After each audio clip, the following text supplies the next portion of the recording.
laboratory testing is kind of an afterthought until it's everything, until your specific diagnosis, you're waiting on that lab test result and waiting for the call from the doctor.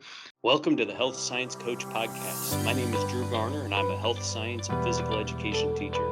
This is a podcast to help students, parents, and recent graduates learn about pathways into healthcare and sports medicine careers. These industry professionals lay out how their experiences have helped them get to where they are now. If you enjoy this content, please subscribe to the channel or download through your podcast player. Thanks again for spending some time with us today. Now let's dig in. Today we get the pleasure of meeting with Josh Thaden. He is a senior director at Quest Diagnostics. Welcome, Josh, and thanks for joining me today to discuss your career. Drew, thanks for the opportunity. Absolutely. You know, we're getting into spring here, and we're going to be coming over there to take a field trip. So we're going to have a couple of your people through Quest talk about the different careers and options that they have and kind of how they got into the field that you guys are in. First off, can you give us a little detail about your career and what you do at Quest Diagnostics? You bet.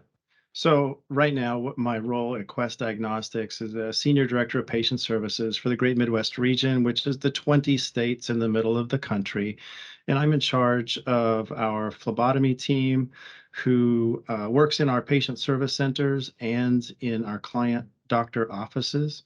So we're the people who go draw your blood when you need lab testing, and then we send it on through our courier network into the labs to be tested. So my department has about 2,400 employees right now.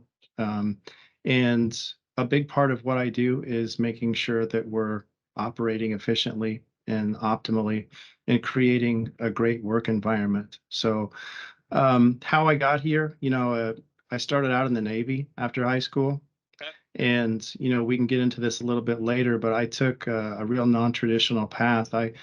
I spent about 9 years in the Navy and then didn't start my college until much later in life. So I didn't even achieve a bachelor's degree till I was 34 years old. So it's been a long and winding road, but here we are. Yeah, that's pretty interesting. My dad spent a couple of years, 4 or 5 years in the Coast Guard and did that kind of non-traditional route of going back to school. Kind of talking about that, I guess, before we get into some of the other stuff, how did you kind of decide it was time to get out of the Navy and want to go back to school to pursue a career? Yeah, ironically, I had a great time in the Navy, and it offered me the opportunity to travel, around the country and even overseas a little bit.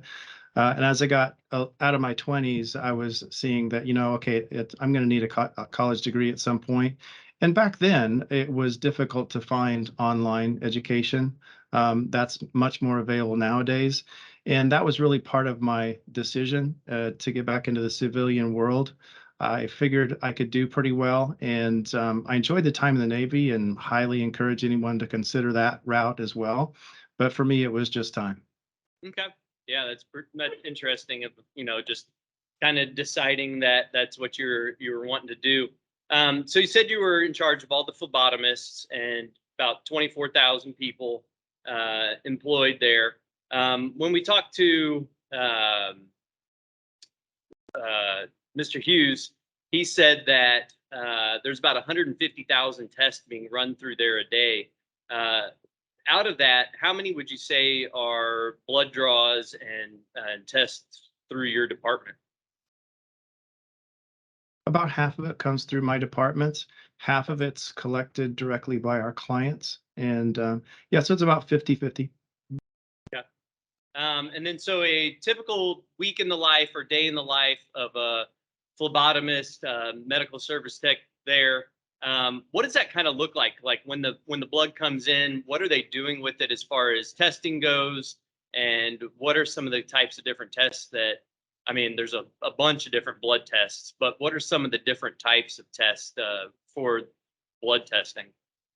You bet. So you've got clinical chemistry, you've got microbiology, even some blood banking, and then hematology is a big section. And then there's all sorts of esoteric testing as well. And we do just about every test under the sun right here in Lenexa, Kansas at our laboratory.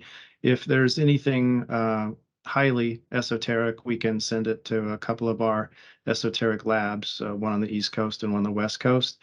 And when those specimens come in, there's a highly standardized process to make sure that every single specimen is tracked throughout the laboratory and tested as quickly as possible, so that the results can get back to the ordering physician overnight. Usually before the doctor comes into the office the next morning, they've got their results. Okay.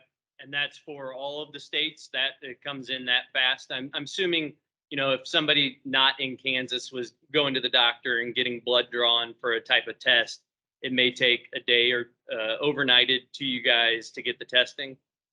Yeah, a lot of people don't realize that Quest Diagnostics not only has our own extensive logistics fleet of automobiles, we also have our own commercial jets. So we do use commercial freight in on the airlines from time to time, but a large share of our specimens come via our own jets. And so, yeah, if your specimens were collected in Billings, Montana, or Denver, Colorado, or Little Rock, Arkansas, or right here in Kansas City, it would all be tested here in Lenexa, and the next morning your doctor will have the results. Yeah, that's pretty cool. And I mean, just to be able to have that testing done so rapidly and have the results that quick to know what's kind of being done. So for college, you said you spent 9 years in the Navy. When we were talking earlier, you mentioned that you started at the University of Nebraska. Was there a reason that you kind of chose Nebraska to start off? Yeah, I was from Northwest Kansas originally. And so University of Nebraska was fairly close to home, but not too close, if you know what I mean. Right. And so it was a great time and a lot of great experiences there.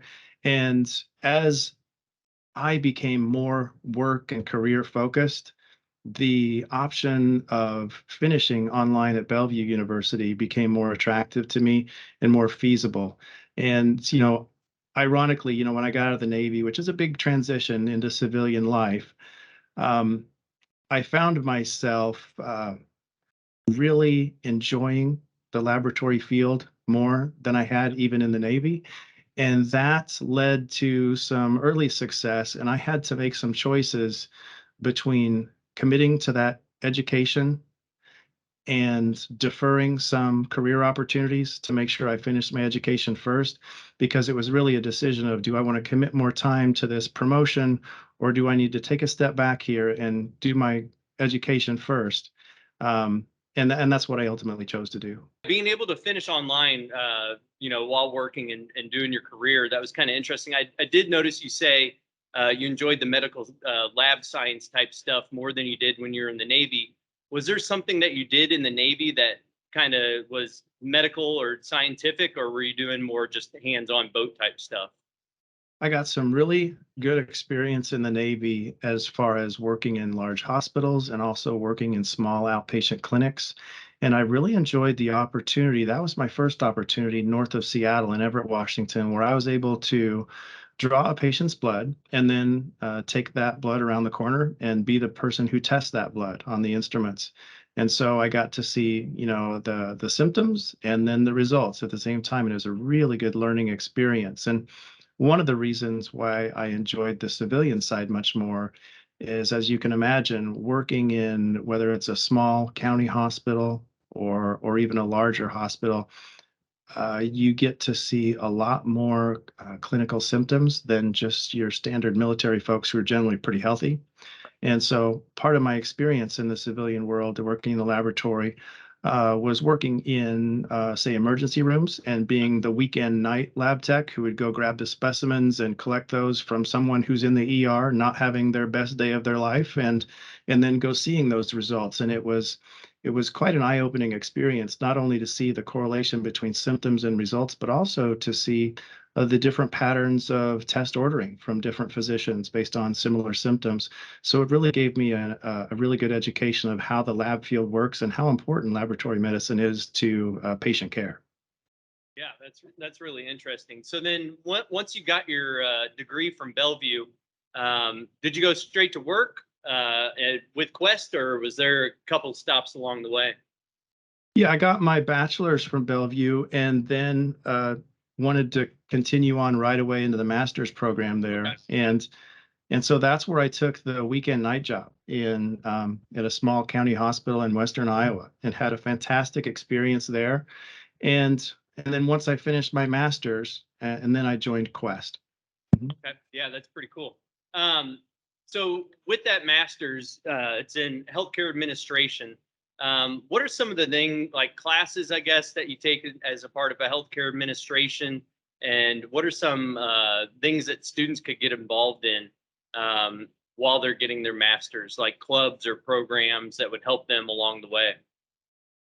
You know, I would really recommend finding different groups, whether it's on LinkedIn, Facebook, social media, Instagram, whatever you can find out there, to learn more, not just about the industry you're interested in, but the people who work in it.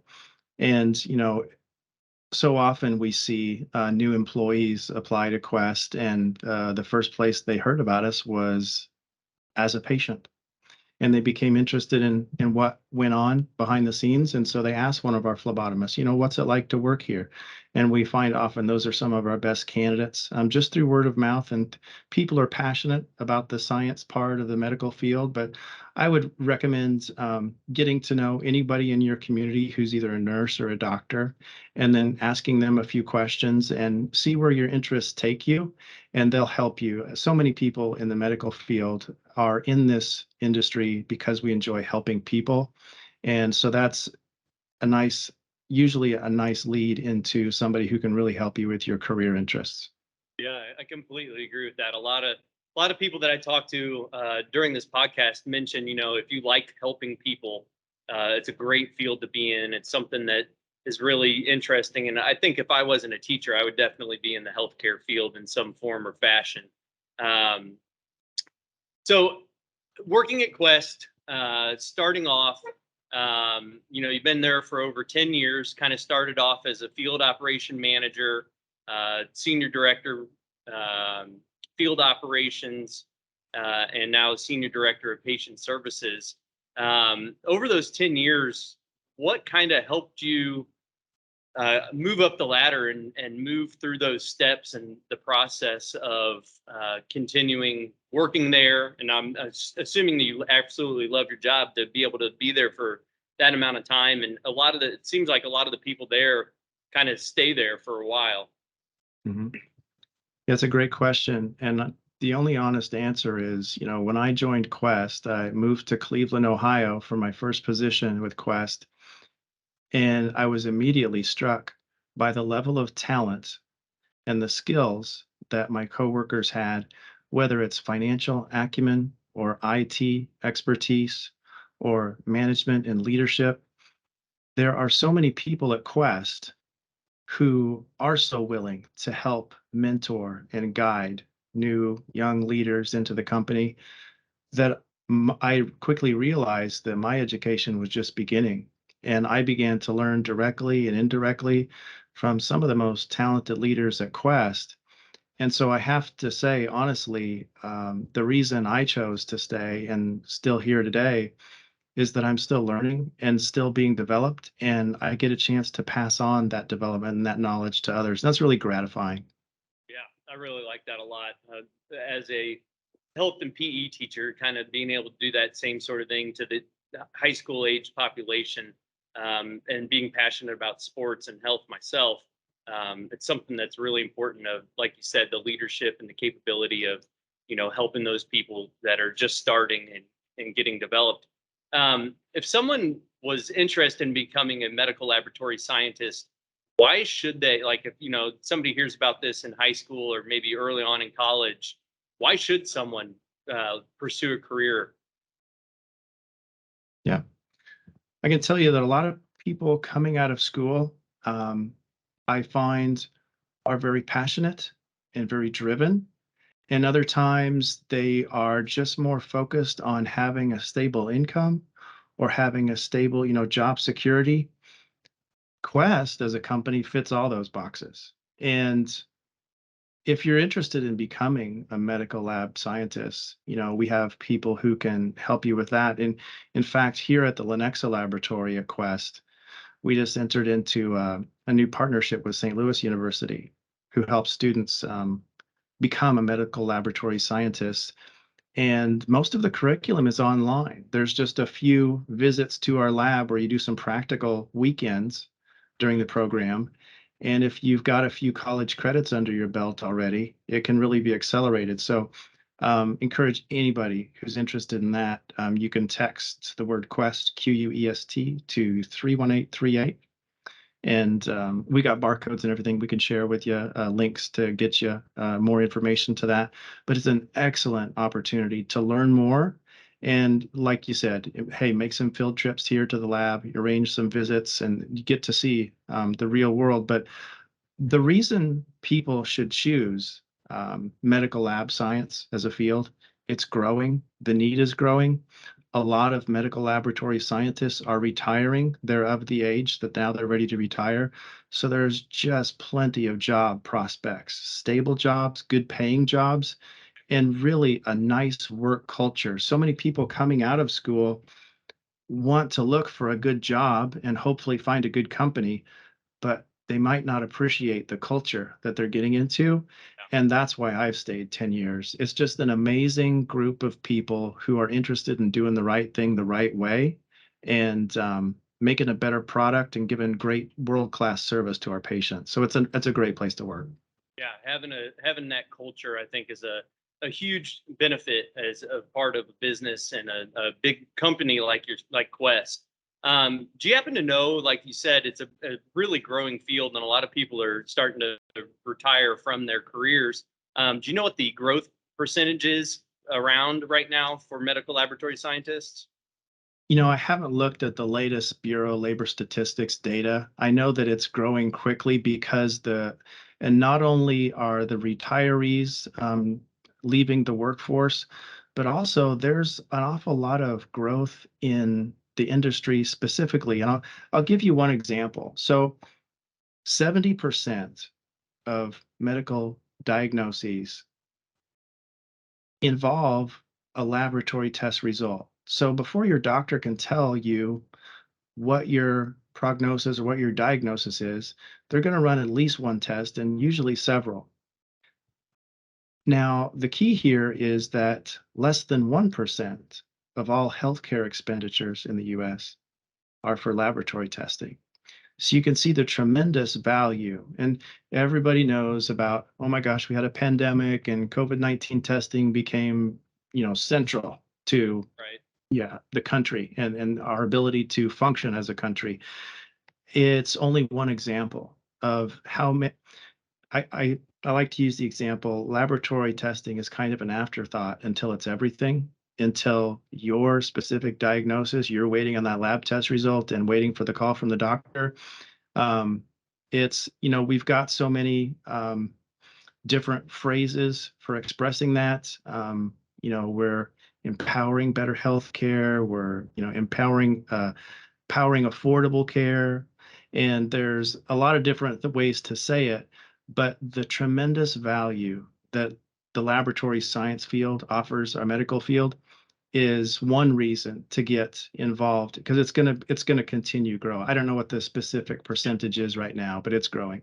Well, I think too, a lot of that growth also is due to the amount of people also that are needing tests.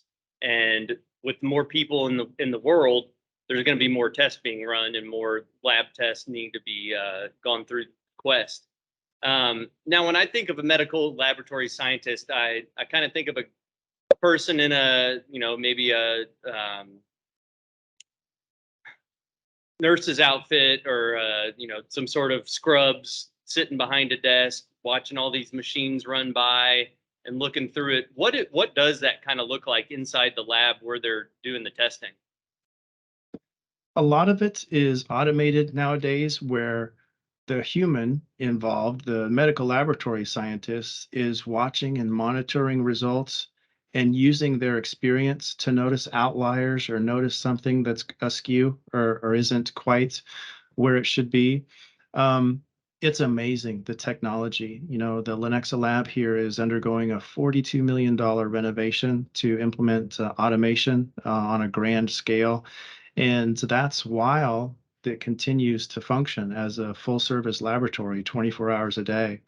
And so the amount of work going on behind the scenes is just amazing. Every day I come in and look through the glass and see the lab, and almost every day something significant has changed and they're moved.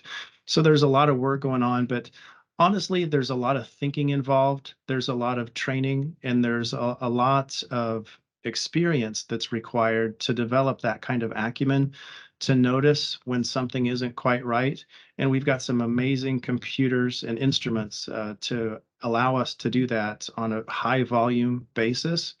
But there really is no substitute for highly trained individuals. So there's always going to be demand for those med lab scientists. Yeah, it kind of also sounds similar, I think, to maybe a data scientist, where they're able to look at numbers and the percentages of the outliers in the blood and that kind of stuff. What kind of training, as far as looking for tendencies in the numbers, is available for medical lab scientists? A healthy background with statistics wouldn't hurt. That's a great point. And if you've got a passion for healthcare and helping people, and one of our sayings is every specimen is a life. There's a person behind every tube of blood, and they're relying on accurate test results in a timely fashion. And so you're going to look for somebody who's, first of all, really passionate about helping people and helping people get better health care. But you're going to have somebody who's got quite a bit of acumen for math, science, and then more and more we are dealing with technology and computers and how able to navigate those fields. And a healthy background with spreadsheets never hurts. But depending on, we talked about the different departments of the laboratory. Whether you're working in hematology, you might need some skills behind the microscope, and whether microbiology, the same. And as we graduate into the more of the clinical chemistry field, you're going to need more of that chemistry background, the biochem education. So brush up on those classes, high school, college. It will benefit for sure. It will come in handy. As far as misconceptions, what do you think the average person might think of as a medical laboratory scientist? Some misperceptions are that it requires more education than it does. 4-year degree is standard, but like our partnership with St. Louis University, that makes it much more accessible for people who maybe have an associate's or just a year or two of college. And you can get there in a short amount of time and highly focused training. I think another misconception is how much value is added by lab testing to the entire medical field, because everyone knows that healthcare expenses are going up, and they have been for quite some time, often very expensive. Laboratory testing isn't very expensive. And another misconception is that, oh, I have to see a healthcare provider or a doctor to get any lab tests. Well, not necessarily. Quest has a Quest Direct where you can go online and order your own lab tests, and you can go to one of our patient service centers and have those results in your iPhone or Android mobile device in just a matter of days. So all out of pocket without any insurance if you don't want to use that either. So there's a lot of options to the public that we need to do a better job of making them aware of and empowering them to take ownership of their own healthcare. Yeah, I think that's really cool. I was recently listening to a podcast by a doctor here in Kansas City, Andrew Gillette, and he talks a lot about hormone therapy and blood testing for different things. And so that was something that personally I was kind of interested in just looking into and kind of figuring out. Sure. And knowing that I don't have to go to my primary care physician to get that done is pretty interesting to know. Um, Now, you mentioned also with SLU and having the associate's degree or some of your undergraduate classes done. If somebody's been in a career, maybe they're, right now there's a lot of people that are kind of changing their careers. They have a degree, maybe let's say in business or in something non-healthcare related. are they able to look into SLU for options for that as far as becoming a MLS? Absolutely. There's a wide range of courses, curriculum, and majors at SLU. One of our contacts there is the Senior Director of Community and Corporate Relations. Her name is Jamie Patterson Liston. And we're actually having some events here at the lab hosting SLU where they have, in services, get togethers, town hall type events where you can come learn more. But obviously, anytime you want slu.edu, slu.edu is the place to go because there's all sorts of options. That's really cool. So after someone's become a medical laboratory scientist, what type of professional development do they have as far as keeping credentials or anything like that? Yeah, and that's where Quest really shines. We've got all sorts of tuition reimbursement if you want to go on and further your education. We've got all sorts of support for ASCP credits and keeping your licensure up to date. And it's in everybody's interest to keep all of our medical lab scientists up to date on their licensures, obviously, not just for expertise, but also for regulatory purposes. And we do provide plenty of resources for that. So it's really an ongoing commitment to the people who chose to work at Quest. And, I think one of the best things we can say is that the average tenure of our employees is more accurately measured in decades usually than in years because it's such a great company to work for. A lot of people stay for quite some time. That's pretty cool. And then as far as industry trends, I know you mentioned that a lot of stuff is becoming digital with the machines coming through and being automated testing. As far as any other types of industry trends, or you could talk, I guess, about the automation stuff a little bit more. How does that kind of work as far as in the lab with the tests being run through there?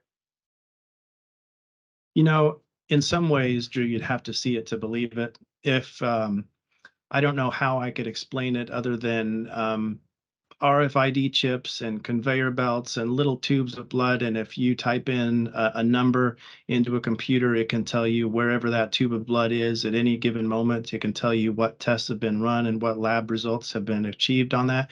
And then it goes into a temperature controlled storage for a number of days. And if a doctor anywhere in the country should add on a test, we can grab that same specimen with no human hands touching it, automated, bring it back through conveyor belts back onto the analyzer and test it again, for whatever tests need to be added on. It's really amazing. And if you imagine that short description in the size of a couple of football fields worth of laboratory instruments and analyzers and mid-lab scientists walking around monitoring, then you get an idea of the scale of what's going on here in our laboratory and just how important automation is to increasing our ability to provide more lab test results that quickly overnight for tens of thousands, if not hundreds of thousands of patients a day. That is really important by, like you said, being able to find that specimen wherever it is located and being able to run tests again if something else were to pop up. Let's talk a little bit about your career path and where you kind of started and where you are now. Looking back, is there anything you wish you would have done differently along your way? I know we've kind of brushed over and didn't even talk about you going back to school and getting your PhD. So I'm guessing that's something you looked at a couple years ago and decided that was something that you wanted to continue your education with as far as human capital management. hmm Yeah, leadership and development of people throughout their career is something I'm passionate about. And it's why my current job is so rewarding, getting to watch new leaders grow and develop each other over time. It's really exciting to watch and to watch people get excited about their career and about helping people. And sure, I think some of my best advice that I've been given at Quest is that we are always interviewing. And that meaning, hey, we're always leaving an impression wherever we go. How we do things and how we behave and say things leaves an impression on folks. But you know what? We're also always interviewing other people. We're also always interviewing to learn more about new roles and new career paths that we might not have even known about before. And so it works both ways. And I would just encourage anybody who's in high school right now or looking at future career paths, choose something you're passionate about and then dip your toe in the water and explore it. But it makes an awful lot of sense, especially nowadays with the cost of tuition. Make sure that that's really the right field for you before you go committing that amount of capital and those resources to your education. It's not that it isn't worth it, but it took me until I was well into my 30s to decide, okay, healthcare administration is it, and we'll just keep going. And then, I got to be honest. Any regrets? No, no regrets at all. I've learned so much, but I will tell you there are trade-offs. And when I entered the PhD program, they said it's no longer about time management anymore. It's about sacrifice. You're going to have to choose things in your life that you're going to cut out to prioritize this because you will never finish if you don't. And that was true. And it was kind of cold advice, but it was well taken and it was appreciated because it was helpful in the end.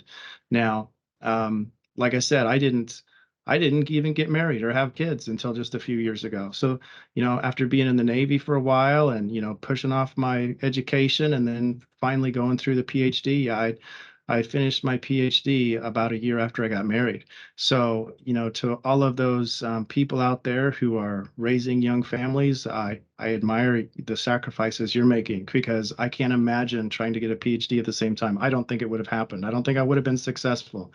Yeah. So there are trade-offs and there are things that got put on hold before all this came into place. But, that's why I say Quest is so full of mentors, whether it's Doug Hamilton or Matt Hamlin or senior leadership team here in the Great Midwest region. There's so many people who can give you those helpful hints along the way that are often the difference. And so that's why it's so important as you're looking at your future career and the education to support that. Make sure you've got the end in mind and make sure your targets are your aim is sighted into working at a company that's got a great culture where you know that you can grow long term. And, that's the great thing about Quest being a nationwide company. I've moved around several times: Ohio, New York, Texas, Illinois, and now here in Kansas City, all within Quest. So there's plenty of room to grow, even at a company like Quest, without having to change industries or even companies. Yeah, I think that's really important. So like you said, being able to move around and grow within the company to different spots. So in the next 10 years, I guess, after now you've made those sacrifices and gotten that furthered your education, where do you kind of see yourself professionally going in the direction with Quest? That's a great question. And as long as there's leaders that are willing to work hard and learn more and be developed, that's where I'll be, and I'll kind of follow where those needs go. It really, when I was a lab tech in the Navy, there were a lot of things I enjoyed about being in the Navy, but being a lab tech wouldn't in the top 10. And it was only after I got out of the Navy that I learned to appreciate how important laboratory testing is and the meaning to patients' lives that it brings, and how much we're helping those people who need us the most. And so it became more gratifying as time goes on. So sometimes you're just in the right place at the right time. But a lot of it is if you're willing to work hard and you're willing to apply yourself and learn more, good things will come. And sometimes it does require more patience than you expect. But I think, yeah, just the best advice for those high school students as I'm thinking about, gosh, did I know where I was headed in high school? No, I did not. I really didn't. And so my best advice to you is don't despair, don't fear, you'll make it, but just choose something you're interested in and then find the people that you want to be around and you'll figure it out. Cool. So then we're going to look at four different time frames in a younger person's life, and we're going to first start off with maybe like a sophomore, junior in high school. They're interested in science, and they might be in chemistry right now, learning some fun stuff, doing the things in there. What are some things outside of the classroom they could be doing to learn more about or explore different types of science that would maybe help lead them towards an MLS degree? That's a great question. And, now there is so much information out there, at your fingertips, and you can explore so many different things. And there's so much great information available for free. And some of those are the best sources because they're unbiased and they're just put out there by people who are interested, whether it's a blog or a YouTube channel or who knows what, or somebody's Instagram feed. There's so much information out there that you can make a pretty educated guess. Whereas 20 years ago, you really, you were just either going on hearsay or what your own perception was of a job, or maybe it's somebody in your family was in a similar career path. But I would say that if you're number one interested in healthcare, you know, if you're ever a patient, or even if you're not, walk around a local hospital, get to know some of the nurses and doctors there, some of the ancillary staff. They've got so much time to talk about, and then find where your interests are. Maybe it isn't even necessarily in healthcare. If you're interested in science, um, I I would venture to guess that if you take a step back at the past week and find things that you've just naturally gravitated towards. Maybe it's the TV shows you've been watching on television. Maybe it's the websites you've been looking at. That should give you a pretty good indication of where your interests lie. And then, hey, look at the job market. Folks like Drew who can help you out and steer you in the right direction. Hey, this is where my interests are. Now I need some guidance because, we all think we know in high school where we're headed, but we Right. need some practical advice, and that's where folks like you are just absolutely essential. Thank you for that. I just trying to help our students and every student out there really just kind of learn about all the different healthcare careers that are available. Um, Now let's look at it like a college sophomore, like gotten most of their undergraduate stuff under their belt, and they're really interested in getting that MLS degree. Is there some sort of summer programs or internships or experiences that they could have outside of the classroom? There are. And, that goes along with developing those relationships and reaching out to people like Jamie Patterson Liston at SLU, or folks like Doug Hamilton at Quest. And you develop those relationships, and hey, we're interested in investing in people. That's where we're interested in, because we're looking at the future. And that's where this relationship with SLU got started, because we need a pipeline of talent to recruit, retain, develop, and build. And we we have such a commitment to our talented folks who work here that I got to tell you, Drew, it's much more easy to retain talented folks than it is to go out and find them. But we're always so excited when new grads or people who haven't graduated yet show an interest in the lab field. So I would say absolutely go at questdiagnostics.com, look at our careers page, look at the internship openings there, but then use those local contacts as well, because there's no reason why, if somebody's that interested, we couldn't make it work. And then somebody getting ready to graduate from college and looking for their first job. I know they have some lab experience that they do during their program, and like you said, looking for those right people to fit in. And then with your partnership with SLU, they'll be doing some of those weekend labs type stuff there. But somebody's getting ready to look for their first job, other than community, like you mentioned earlier, or the culture of Quest. What are some other things that they should be looking for when they're just getting out and entering their career? Yeah, it's a great question. We have found through, whether you want to call it the great resignation or the great contemplation or whatever the name is, it whatever happened the past couple of years, um, we have been recruiting our tails off and actually developing relationships with even phlebotomy schools out there, and they've got different services such as Handshake, to marry up organizations with educational institutions and provide those links that were so often not quite there, or gaps in the pipeline before. I think getting out there, making your interests known and heard is key. I think that if you contact somebody in the Med Lab Scientist program at SLU, it's in their interest to find opportunities for you to, whether it's a Quest or even a Quest competitor. There's a lot of lab science field jobs open, and it really depends on what market you're in. But I will tell you that if you've graduated already, or if you're nearing graduation, oh my gosh, look at questdiagnostics.com, click on careers, and we've got thousands of jobs open. Awesome. So the next part is somebody that has had their job, say for Quest, for 3 to 6 months, and what are some things that they should be looking at as far as that looking to the leaders to make sure they're doing their job correct and continue their role with Quest. hmm hmm It's so important to have a mentor, especially in your first job in an industry. It can really make or break your whole perception of what your career is about to be. I've heard some from so many friends and acquaintances outside the med lab industry field that often they will finish their school, they'll get their first job, and they're doing great. They're really successful at it. And one day, usually in the first 18 months, they will stop and look around and say, is this all there is?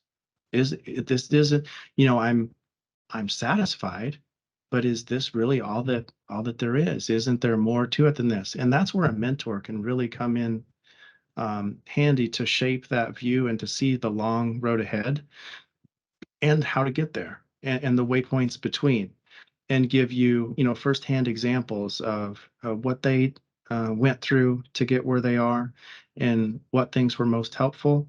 But yeah, you should never stop reaching out and looking for those mentors and peers, colleagues, because there will be some days that are easier than others. I can guarantee you that during the pandemic, we had some med lab scientists who were working many, many hours of overtime, and there were some hard days, but at the same time, it was really gratifying for them to be helping so many people. So yeah, mentors, just absolutely huge. As far as books or podcasts or maybe videos that you've seen out there, do you have any recommendations for a high school or college student that might be interested in becoming a medical laboratory scientist? Sure, absolutely. There's all sorts of great resources out there. Some of my favorites, just right now, Carla Harris, you can find her. She's such an amazing, inspirational executive. She's actually in the investment banking field, but a lot of the principles that she uses to help guide new leaders applies in just about any field. And it's inspiration mixed in with some good old common sense. But I would just encourage people to look up her background and look at the things that she's overcome, because she broke down a lot of barriers early on in her career. And it should serve as an inspiration just to hear her story before she even talks about leadership. So right now, that's one of my favorites, Carla Harris, for sure. Nice. I'm gonna have to look her up right when we're done because that's always something that's interested me. Just building leadership within students and in the classroom. So this next question is a two-part question. It's a if you like and if you dislike blank. So we're going to start with the dislike. If you dislike blank, then being a medical laboratory scientist is not the career path for you. Okay. All right. If you dislike the sight of blood, uh, you know, a lot of people get past that after a while, but some people don't, and it's a real thing, and it's one of those deals where a lot of people lose consciousness Yeah. when they see the sight of blood or they Yeah. pass out, and um, so that could be one signal that you might have a different career field ahead of you. But a lot of it is, you know, that scientific acumen, that sharp eye for details that med lab scientists have.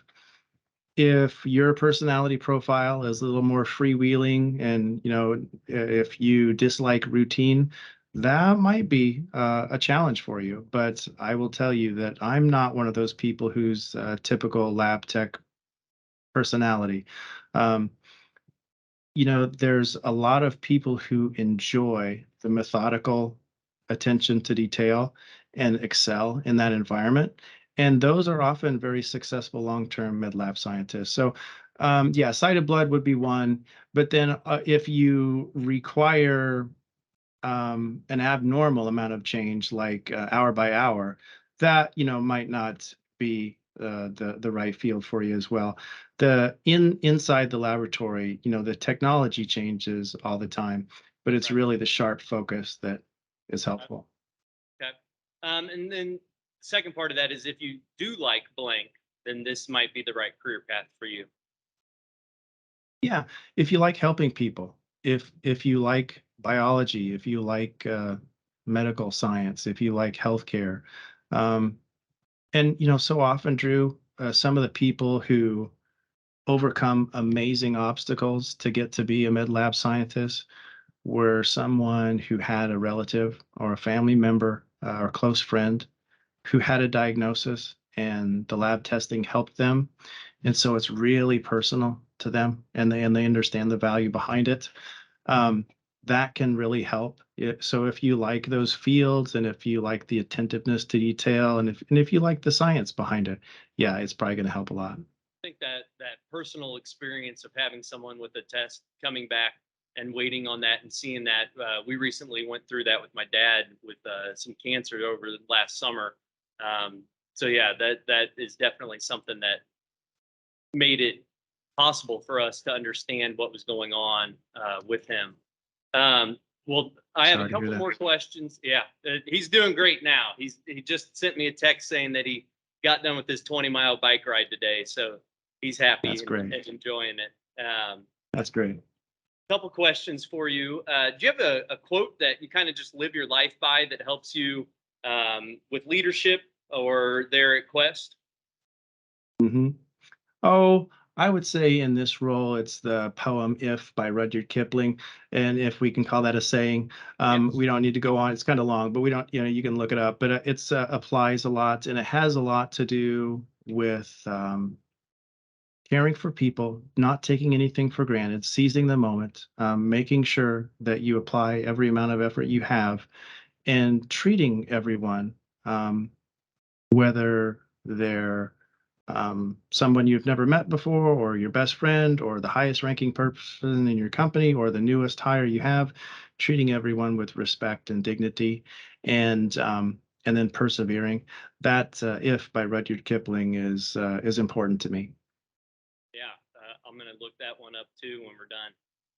And then if someone's interested in finding out more information, how can they get in contact with you or social medias? I know you mentioned your website and SLU's website, but one more time for those, anything that would be beneficial for someone to want to learn more about Quest. Absolutely. Look me up on LinkedIn. That's my social media. I'm not active on anything else, but if you're interested more in the program with Quest and SLU, it's text Quest, Quest, to 31838, and we'll get you hooked up. Awesome. Well, thank you so much for spending this time with us and teaching us about Quest and your background and your career. We really appreciate it. Great. Thank you, Drew. Good luck to everybody. If you've made it this far into the episode, I want to thank you again for watching. Please subscribe, share, and comment below with any questions or comments you may have. If you're interested in more information about other professions within healthcare careers, please visit healthsciencecoach.com and talk to your school counselor or academic advisor. As always, stay happy, healthy, and live life with passion.